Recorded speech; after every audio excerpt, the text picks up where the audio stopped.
Understanding the effect of pH on enzyme activity becomes easier when we examine three core aspects, illustrated clearly by the enzyme pH graph. First, we have what's called the optimum pH. This is the pH level where a specific enzyme works best. At this point, the enzyme structure is the most stable, and the active site has the perfect shape to bind to its substrate. This is when the enzyme is at peak performance. Let me give you a few examples. Pepsin, which helps digest proteins in the stomach, has an optimum pH of around 2. That's very acidic, just like the stomach environment. And salivary amylase, which starts breaking down starch in your mouth, prefers a more neutral pH of about 7. Then there's pancreatic lipase, which breaks down fats in the small intestine. It works best in slightly alkaline conditions, around pH 8, which matches the environment in the duodenum. So, every enzyme is designed to work best in the part of the body where it's needed most. But what happens if the pH moves away from the optimum? Whether it becomes too acidic or too alkaline, the enzyme starts to lose activity. This happens because the pH change affects the bonds that hold the enzyme's shape together.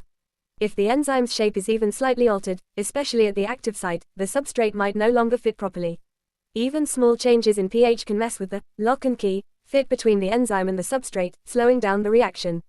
It's kind of like trying to use a bent key in a lock, it just doesn't work as smoothly. Finally, let's talk about extreme pH levels. If the pH gets too far from the optimum, either extremely low or extremely high, the enzyme can become denatured. Denaturation means the enzyme's structure is permanently damaged. The bonds holding its shape break down, and the enzyme unfolds.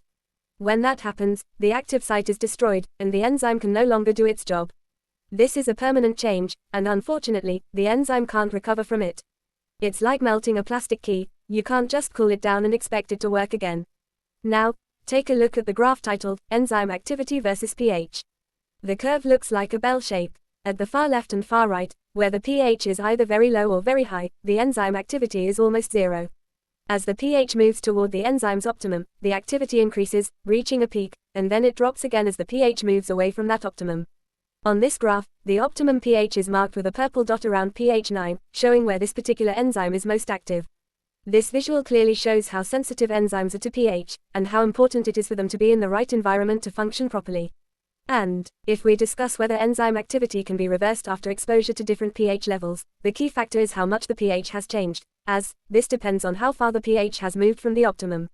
If the pH shifts only slightly away from the enzyme's optimum pH, the enzyme might temporarily lose some activity.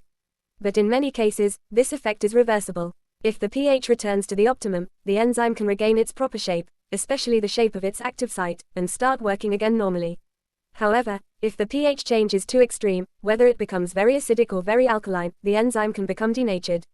This means the bonds holding its structure break down, and the active site is permanently altered. Once this happens, the enzyme can't return to its original shape, and it completely loses its function. This damage is irreversible. If we look at the graph, we can see this process visually. Enzyme activity reaches a peak at the optimum pH, showing the point where the enzyme works best.